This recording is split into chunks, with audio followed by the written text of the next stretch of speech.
નમસ્કાર, આપ જોઈ રહ્યા છો TV9 ફિકર આપની સાથે હું ઝરણા સોની।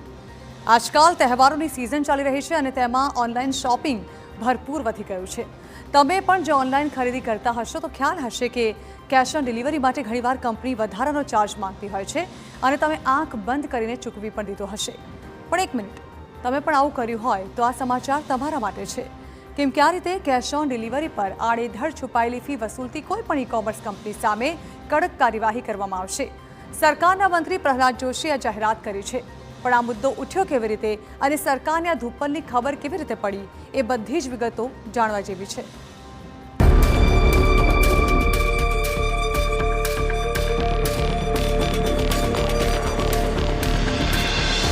ઈ-કોમર્સ કંપનીઓની વ્હાઇટ કોલર છેતરપિંડી ખુલ્લી પડી।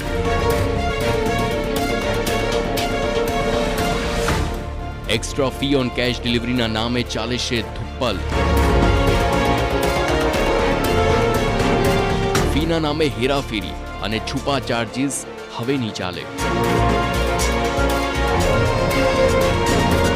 ઈ-કોમર્સ કંપનીઓ સામે સરકાર કરશે કડક કાર્યવાહી। જી હા, તમે પણ જો ઓનલાઈન શોપિંગ કરતા હોવ તો હવે પછીના વિગતો જરા ધ્યાનથી જોજો, કેમ કે આખરે એમાં તમારા ખિસ્સા ખાલી કરતી ઈ-કોમર્સ કંપનીઓની જ વાત છે। Case number 1। તાજેતરમાં જ એક યુઝરે સોશિયલ મીડિયા પર પોસ્ટ કરીને જણાવ્યું હતું કે offer handling fee, payment handling fee અને પ્રોટેક્શન પ્રોમિસ ફીના નામે તેમની પાસેથી 226 રૂપિયા વધારાના વસૂલવામાં આવ્યા હતા। આ લિસ્ટ જુઓ। સેલિંગ પ્રાઇસ એટલે કે વેચવાની કિંમત 30,999, ડિસ્કાઉન્ટ છે 6,000 રૂપિયા, સ્પેશિયલ પ્રાઇસ થઈ 24,999, ત્યાર પછી અધર ડિસ્કાઉન્ટ અપાયો 1,000। આટલે સુધી વાંચીને તમે ખુશખુશાલ થઈ જાઓ, પણ આગળ વાંચો। ટોટલ ફી 226 રૂપિયા, એમાં ઓફર હેન્ડલિંગ ફી 99 રૂપિયા, પેમેન્ટ હેન્ડલિંગ ફી 48 રૂપિયા, પ્રોટેક્ટ પ્રોમિસ ફી 79 રૂપિયા। આ જોતા સોશિયલ મીડિયા પર યુઝરે કેટલીક કંપનીઓના નામનો ઉલ્લેખ કરીને લખ્યું છે, જેમ ઝોમેટો, સ્વિગી અને ઝેપ્ટો વરસાદ માટે ચાર્જ લેશે, તેવી જ રીતે ફ્લિપકાર્ટે નવા ચાર્જ રજૂ કર્યા છે। ઓફર હેન્ડલિંગ ફી એટલે કે કંપની દ્વારા જ ઓફર કરવામાં આવતી ઓફર, પેમેન્ટ હેન્ડલિંગ ફી એટલે કે ચૂકવણી કરવામાં આવે ત્યારે પણ ફી, અને પ્રોટેક્ટ પ્રોમિસ ફી, પણ કોની પાસેથી રક્ષણ, એ સવાલ મોટો છે। તેમણે વધુમાં લખ્યું કે આગળ જતા આ કંપનીઓ કદાચ સ્ક્રોલિંગ એપ ફી પણ આપણી પાસેથી લે તો નવાઈ નહીં। Case number 2। આ પોસ્ટને જોતા અન્ય યુઝરે પણ આવી કંપનીઓએ આવી લૂંટ વિશે એક બીજી પોસ્ટ મૂકી હતી, જેમાં તેણે એક અલગ વ્યથા બતાવી। તેણે લખ્યું કે જ્યારે ઓર્ડર તમે કેન્સલ કરો તો પણ કંપની આ વધારાના ચાર્જ પાછા નથી આપતી, મતલબ કે આ બધી કહેવાતી ફી નોન રિફંડેબલ છે, એટલે લોકોએ તો ખરીદી કરવામાં કે પછી રિટર્ન આપવામાં તો ધંધો ખોટનો જ કરવાનો। Case number 3। એક યુઝરે પોસ્ટમાં 2 ઇમેજ મૂકીને બતાવ્યું કે એક જ પ્રોડક્ટની 2 દિવસમાં 2 કિંમત બદલાયેલી જોવા મળે છે।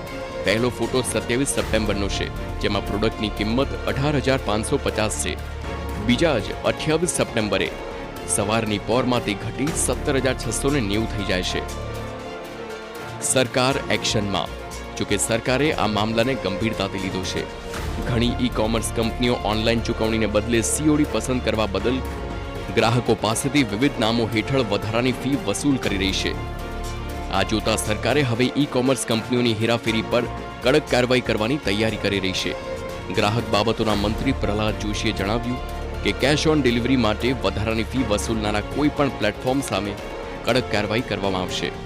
મંત્રી પ્રહલાદ જોશીએ પોતે આ પોસ્ટનો જવાબ આપ્યો અને કહ્યું, આવા કેસોને ગંભીરતાથી લેવામાં આવી રહ્યા છે। ગ્રાહક બાબતોના વિભાગે ફરિયાદો નોંધાવી છે અને આ કંપનીઓ સામે તપાસ શરૂ કરી છે। ગ્રાહકોને ગેરમાર્ગે દોરનારા કોઈ પણ પ્લેટફોર્મ સામે કડક કાર્યવાહી કરવામાં આવશે। કેન્દ્ર સરકારે અગાઉ ઈ-કોમર્સ કંપનીઓને ચેતવણી આપી હતી કે આવી ભ્રામક પ્રથાઓ ટાળવા માટે એક બેઠક બોલાવી હતી। હવે મંત્રાલય ગ્રાહક અધિકારોના રક્ષણ માટે કડક કાયદા લાવવા તરફ કામ કરી રહ્યું છે। ત્યારે જોઈએ કે આ કંપનીઓ પર કડકાઈની અસર કેવી અને કેટલી પડે છે। Bureau report, TV9।